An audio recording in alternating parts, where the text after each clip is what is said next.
Hello class 12। तो कैसे हैं आप सब? आई होप आप सब अच्छे होंगे और मस्त होंगे। स्वागत है आप सभी का हमारे इस रैपिड रिवीजन में, जहां हम वन शॉट के अंदर हमारे जो सीरीज है उसे लेकर आए हैं, जहां पर आपको पूरा कंप्लीट सोल्यूशन मिलने वाला है। आज की इस क्लास में हमारा जो है इंडियन इकोनॉमी का चैप्टर नंबर 3 है, जिसे एलपीजी भी बोला जाता है, मतलब लिबरलाइजेशन, प्राइवेटाइजेशन और ग्लोबलाइजेशन। ये हमारा इकोनॉमिक रिफॉर्म है 1991 का, जो कि इंडियन इकोनॉमी के लिए बहुत इंपॉर्टेंट होने वाला था। तो आइए इसके बारे में समझते हैं और देखते हैं कि किस तरीके से यहां पर इकोनॉमिक रिफॉर्म किया गया, और उससे पहले यह समझेंगे कि इकोनॉमिक रिफॉर्म करने की जरूरत क्यों आ गई थी। तो चलिए स्टार्ट करते हैं। क्लास स्टार्ट करने से पहले बेटा कमेंट बॉक्स में जरूर बताना आपको हमारी क्लास, हमारी सीरीज कैसी लग रही है, और इसके अलावा कोई भी टॉपिक अगर आपको समझना हो बेटा तो वो भी आप हमें सजेशन में बता सकते हैं। चलिए स्टार्ट करते हैं बेटा, और इकोनॉमिक रिफॉर्म को स्टार्ट करते हैं। और इकोनॉमिक रिफॉर्म स्टार्ट करने से पहले कि लिबरलाइजेशन, प्राइवेटाइजेशन और ग्लोबलाइजेशन क्यों आया हमारे देश में, उसे समझने के लिए सबसे पहले हमें यह समझना पड़ेगा बेटा कि इकोनॉमिक क्राइसिस भारत में क्यों आई बेटा। तो इकोनॉमिक क्राइसिस भारत में एक ऐसा टर्निंग पॉइंट था बेटा, जहां पर भारत जो है विदेशी जो लोन लिया था उसे वो चुकाने में सक्षम नहीं था, और हमारा जो फॉरेन एक्सचेंज रिजर्व था बेटा, वो धीरे धीरे नहीं बल्कि बहुत तेजी से रैपिडली कम होते चले जा रहा था। अब इकोनॉमिक क्राइसिस सर हमारे देश में क्यों आया और क्या उसका रीजन था? तो बेटा उसके पीछे सबसे मेन रीजन था गल्फ कंट्री का वॉर। जो गल्फ कंट्री में वॉर चल रही थी, और आप सभी को पता है कि ज्यादातर जो ऑयल का सोर्सेज है वो गल्फ कंट्री से ही हम लोगों के पास में आता है। भारत भी जो है गल्फ कंट्री से ही अपने लिए क्रूड ऑयल लेता था बेटा। तो क्राइसिस के बाद में पेट्रोल के दाम बढ़ गए, जिस वजह से इंपोर्ट का बिल भी भारत का बढ़ गया, और इस वजह से भारत के रिजर्व का बहुत बड़ा हिस्सा जो है पेट्रोल खरीदने में खर्च हो जाता था, जिस वजह से rapidly foreign exchange reserve Bharat का कम होने लग गया बेटा। उसके बाद में दूसरा रीजन है बैलेंस ऑफ पेमेंट। ये टॉपिक आपने जो है मैक्रो इकोनॉमिक्स में भी पढ़ा होगा बेटा, फिर भी मैं छोटा सा एक बात बता देता हूं। बैलेंस ऑफ पेमेंट एक सिस्टमैटिक रिकॉर्ड होता है, जहां पर हम इनफ्लो और आउटफ्लो जो भी हम इंपोर्ट एक्सपोर्ट कर रहे हैं उसके रिकॉर्ड को रखते हैं। उसके अनुसार हमारे पास में सिर्फ और सिर्फ 1 बिलियन रह गया था डॉलर हमारे पास में, मतलब सिर्फ और सिर्फ फॉरेन एक्सचेंज जो इंपोर्ट एक्सपोर्ट हम लोग कर रहे हैं, इंपोर्ट जो हम नेसेसरी आइटम्स का कर रहे हैं, उसका पैसा सिर्फ हमारे पास 2 हफ्तों का ही बचा हुआ था बेटा। इंडिया यहां पर जो है अपने लिए इसेंशियल आइटम्स भी इंपोर्ट नहीं कर पा रहा था उस टाइम पर, इसलिए risk of defaulting of interest loan international जो लोन है वो हम पे नहीं कर पा रहे थे, इसका भी रिस्क भारत के ऊपर दिन पे दिन बढ़ता चला जा रहा था। और दूसरा बेटा यहां पर तीसरा रीजन है फिस्कल डिफिशिएट, मतलब यहां पर गवर्नमेंट खर्चा ज्यादा कर रही थी और गवर्नमेंट की इनकम जो है बेटा यहां पर कम जनरेट हो रही थी। इसीलिए बेटा यहां पर हमें, अब देखो खर्चे ज्यादा इनकम कम होगी तो उस टाइम पे सिचुएशन में क्या करेगा इंसान? वो ये करेगा, वो बोरोविंग लेगा, लोन लेगा, तो उधार लेगा, तो उसका बर्डन भी ज्यादा इंडिया के ऊपर क्रिएट हो रहा था, क्योंकि खर्चे ज्यादा थे और इनकम कम थी बेटा। अब उस वजह से क्या हुआ, चौथा रीजन पैदा हुआ जिसका नाम था हाई इन्फ्लेशन। महंगाई बढ़ गई, जो नेसेसरी आइटम्स है वो भी बहुत ज्यादा एक्सपेंसिव हो गए, और कॉमन पीपल उससे बहुत परेशान होने लग गया। ये सब क्राइसिस होते हुए देख एक ऐसी सिचुएशन भारत की यहां पर आ चुकी थी बेटा, जिसके अंदर भारत को अब एक कड़ा फैसला लेना था, जिसको बोलते हैं इमरजेंसी मेजर टेकन। कि यहां पर हमें एक कड़ा फैसला लेना पड़ा। यहां पर भारत को करीबन 67 जो टन से गोल्ड प्लेट जिसको इंग्लिश में बोलते हैं, मतलब हमने सोना गिरवी रखकर जो है हमने यहां पर लोन लिया। तो 67 टन जो है हमने यहां पर जो है गोल्ड रखा। किसका पास? 2 बैंकों के पास। एक था हमारा यूनियन बैंक ऑफ स्विट्जरलैंड और एक था हमारा बैंक ऑफ इंग्लैंड। इनके पास हमने हमारा सोना गिरवी रखा, 67 टन सोना जो है गिरवी रखा, और वहां से हमने पैसा उठाया। इसके बाद हमने आईएमएफ से भी जो है लोन लिया। आईएमएफ क्या होता है बेटा? हमारा international monetary fund. International monetary fund ने हमें जब लोन दिया तो उन्होंने हमसे एक कंडीशन रखवाई। उन्होंने ये कहा कि आपको अपनी इकोनॉमी के अंदर रिफॉर्म करना पड़ेगा, मतलब अपनी पॉलिसीज को दोबारा से बनाना पड़ेगा, और इस तरीके से बनाना पड़ेगा ताकि आपकी जो इकोनॉमी है वो डेवलप हो सके। क्योंकि आईएमएफ ने कहा कि लोन आपको मिल जाएगा, बट आप एक ही शर्त पर लोन मिलेगा आपको आईएमएफ से कि आपको अपनी इकोनॉमी को रिफॉर्म करना पड़ेगा, बदलना पड़ेगा बेटा।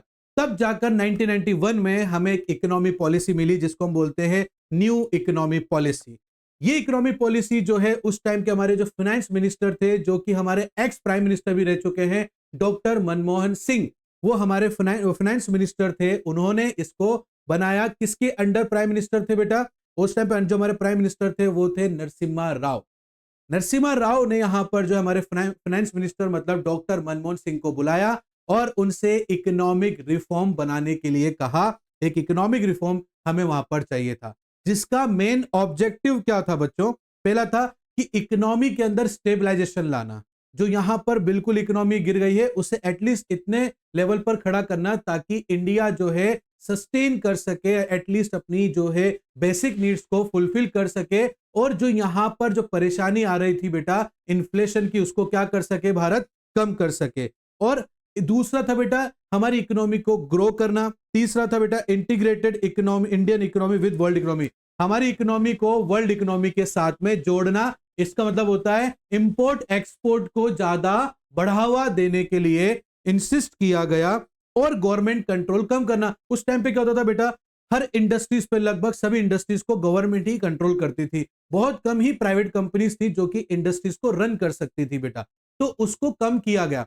इसमें क्या था, लाइसेंस राज सिस्टम था कि यहां पर इंडस्ट्रीज बिना लाइसेंस के नहीं खुल सकती थी। तो गवर्नमेंट ने अपने रोल कम किए और लोगों को बोला कि भाई आप लोग इंडस्ट्रीज खोल सकते हो। जहां पर नेसेसरी लगता था वहां पर लाइसेंस इशू किया जाता था, बट बहुत से ऐसी इंडस्ट्रीज थी जहां पर लाइसेंस की कोई नीड नहीं थी, वहां बिना लाइसेंस की भी इंडस्ट्रीज खोलने के लिए कहा। जिसका मतलब होता है जो लाइसेंस राज सिस्टम था भारत का 1991 से पहले, उसे खत्म किया गया, या मैं कहूं उसे कम किया गया। जिससे क्या हुआ, इफिशियंसी और कंपटीशन क्रिएट हो। इफिशियंसी मतलब जो रिसोर्सेज हमारे पास थे उसका हम बेस्ट यूज कर सके बेटा, और यहां पर कंपटीशन क्रिएट हो सके। जब बहुत सारी कंपनीज आएंगी तो मार्केट में कंपटीशन क्रिएट होगा। अब जब कंपटीशन क्रिएट होगा तो मैं मार्केट में सर्वाइव जब कर पाऊंगा जब मैं बेस्ट चीज दूंगा, बेस्ट प्राइस पे दूंगा। तो वो एक इफिशियंसी और एक कंपटीशन की वजह से इंप्रूवमेंट हुआ। तो ये हमारी न्यू इकोनॉमी पॉलिसी थी बेटा। और इस न्यू इकोनॉमी पॉलिसी के 3 सबसे इंपॉर्टेंट स्तंभ थे या पार्ट थे, जिसको हम एलपीजी कहते हैं, जो कि कोई गैस नहीं है। ये एल से मतलब लिबरलाइजेशन, पी से मतलब प्राइवेटाइजेशन, और जी से मतलब ग्लोबलाइजेशन। ये 3 बहुत इंपॉर्टेंट स्तंभ थे, या मैं कहूं बहुत इंपॉर्टेंट पार्ट थे। इसी के ही आधार पर जो है 1991 का इकोनॉमिक रिफॉर्म बहुत मजबूती से टिका हुआ था। ये चीज जब आई इकोनॉमिक रिफॉर्म, ये भारत के लिए आज भी बहुत इंपॉर्टेंट जो है इकोनॉमिक रिफॉर्म माना जाता है बेटा, क्योंकि इसके बाद से ही जो है यहां पर मॉडर्नाइजेशन की शुरुआत हुई, लिविंग ऑफ स्टैंडर्ड इंप्रूव हुआ यहां पर। और आज इस क्लास में हम लोग लेंगे लिबरलाइजेशन। लिबरलाइजेशन मतलब क्या होता है, आपको मुझे एक तरह से आजादी देना गवर्नमेंट के द्वारा कि आप जो है आसानी से अपने बिजनेस को एग्जीक्यूट कर सकते हो, अपने बिजनेस को यहां पर आप फ्रीली ऑपरेट कर सकते हो। आपको पता है 1991 से पहले भारत के अंदर कोई भी इजीली इंडस्ट्रीज या बिजनेस नहीं कर सकता था, क्योंकि बहुत सारी इंडस्ट्रीज और बहुत सारी जो बड़ी बड़ी कंपनीज हैं वो गवर्नमेंट के अंडर कंट्रोल आती थी। बट लिबरलाइजेशन के बाद में गवर्नमेंट ने यहां पर इंडस्ट्रियल सेक्टर के अंदर रिफॉर्म किया। देखो बेटा आप ध्यान से देखो, उसमें दिख भी रहा होगा आपको, इंडस्ट्रियल सेक्टर में रिफॉर्म किया गया। Abolishing of licensing, industrial licensing system, licence Raj system को खत्म किया गया। पहले यहां पर क्या था बेटा, यहां पर करीबन लाइसेंस, आपको 1991 से पहले क्या करना पड़ता था बेटा, इंडस्ट्रीज खोलने के लिए गवर्नमेंट की परमिशन चाहिए थी, लाइसेंस चाहिए था, जिसको हम लाइसेंस राज सिस्टम कहते थे। बट 1991 के बाद में इस लाइसेंस राज सिस्टम को खत्म किया गया। सिर्फ 3 ऐसी कंपनीज या इंडस्ट्रीज थी जिसमें लाइसेंस लेना जरूरी था। उसमें पहला था बेटा एल्कोहल कंपनी, अगर आप कोई दारू लीकर वगैरह बनाते हैं तो। तंबाकू या सिगरेट की अगर आपकी कंपनी है बेटा, या आप कोई डिफेंस इक्विपमेंट बनाते हो तो उसके लिए आपको लाइसेंस की जरूरत थी। अदरवाइज यहां पर गवर्नमेंट ने क्या करा, लाइसेंस राज सिस्टम को इंडस्ट्रीज में से खत्म कर दिया गया। इसके बाद दूसरा था बेटा reduction in public sector rule, तो पब्लिक सेक्टर रोल भी गवर्नमेंट ने खत्म कर दिया। यहां पर 91 से पहले यहां पर 16 जो पब्लिक सेक्टर थे वो 17 पब्लिक सेक्टर गवर्नमेंट के कंट्रोल में आते थे। बट 1991 के बाद में 2 ही ऐसी इंडस्ट्रीज थी जो भारतीय गवर्नमेंट के अंडर कंट्रोल आती थी बेटा, जिसका पहला नाम है एटॉमिक एनर्जी और दूसरा है रेलवे। बट इससे पहले 1991 से पहले 17 ऐसी इंडस्ट्रीज थी जो सिर्फ गवर्नमेंट ही चला सकती थी। आई बात समझ में आपको? बट 91 के बाद में घटकर सिर्फ 2 ही कंपनीज ऐसी थी जो डायरेक्टली और पूरी तरीके से कंट्रोल गवर्नमेंट के अंडर आती थी। उसमें से पहली थी बेटा एटॉमिक पावर और दूसरी थी यहां पर रेलवे। और यहां पर जो है MRTP मतलब monopolies and restriction trade practices act को भी खत्म किया गया, जहां पर लार्ज बड़ी बड़ी कंपनीज को भी इनवाइट किया गया कि वो हमारे देश में आ सकती है, अप्रूवल मिल गया उनको और यहां पर वो क्या कर सकती है बेटा, यहां पर वो जो है बिजनेस कर सकती है। इसके बाद में बेटा फाइनेंशियल सेक्टर को भी चेंज किया गया, बैंक सेक्टर रिफॉर्म किए गए बेटा, प्राइवेट सेक्टर्स मतलब प्राइवेट बैंक्स को इनवाइट किया गया। पहले सिर्फ गवर्नमेंट बैंक्स होते थे, नेशनलाइज्ड बैंक होते थे बेटा, बट प्राइवेट बैंक्स को भी इनवाइट किया गया कि आप कोई भी प्राइवेट बंदा जो है बैंक खोल सकता है, ऑपरेट कर सकता है।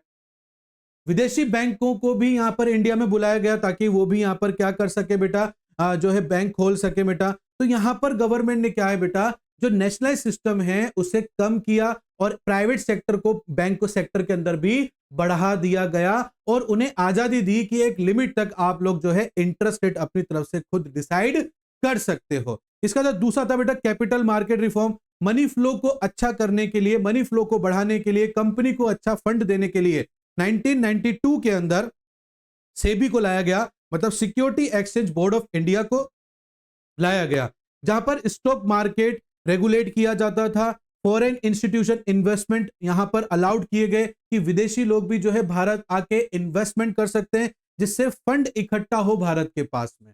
ठीक है बेटा, और इससे मनी फ्लो भारत का बढ़े। ऐसे टैक्स रिफॉर्म किया गया, डायरेक्ट टैक्स को कम किया गया, मतलब इनकम टैक्स को कम किया गया, कॉर्पोरेट टैक्स को कम किया गया। ठीक है, उसके अलावा टैक्स कलेक्शन को इंप्रूव किया गया, सिंप्लीफाई किया गया, आसान बनाया गया टैक्स को, ताकि इजीली जो है टैक्स को कंट्रोल भी किया जा सके, कलेक्ट भी किया जा सके, और सिंप्लीफाई किया ताकि सभी को समझ में आए, डाउट ना रहे, कंफ्यूजन क्रिएट ना हो बेटा। फॉरेन एक्सचेंज को भी रिफॉर्म किया गया, इसके लिए भी जो है एक्ट लाया गया बेटा, है ना। तो यहां पर focus on regulation and restrictions किया गया बेटा, focus on management and facilities किया गया बेटा।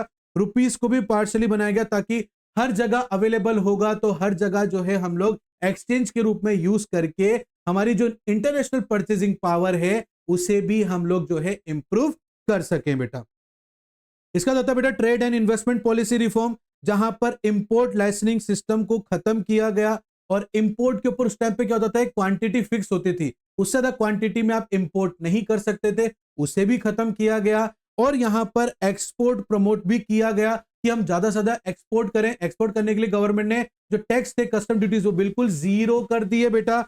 और फाइनेंशियल इन्वेस्टमेंट को एनकरेज किया, फॉरेन इन्वेस्टमेंट को क्या करा, एनकरेज किया, ताकि हम लोग ज्यादा से ज्यादा एक्सपोर्ट करें। जब हमारी एक्सपोर्ट के ऊपर कोई टैक्सेस नहीं लगेंगे तो हम लोग क्या करेंगे, एक्सपोर्ट भी ज्यादा करेंगे। तो इस तरीके से फॉरेन इन्वेस्टमेंट को भी भारत ने बढ़ाया बेटा।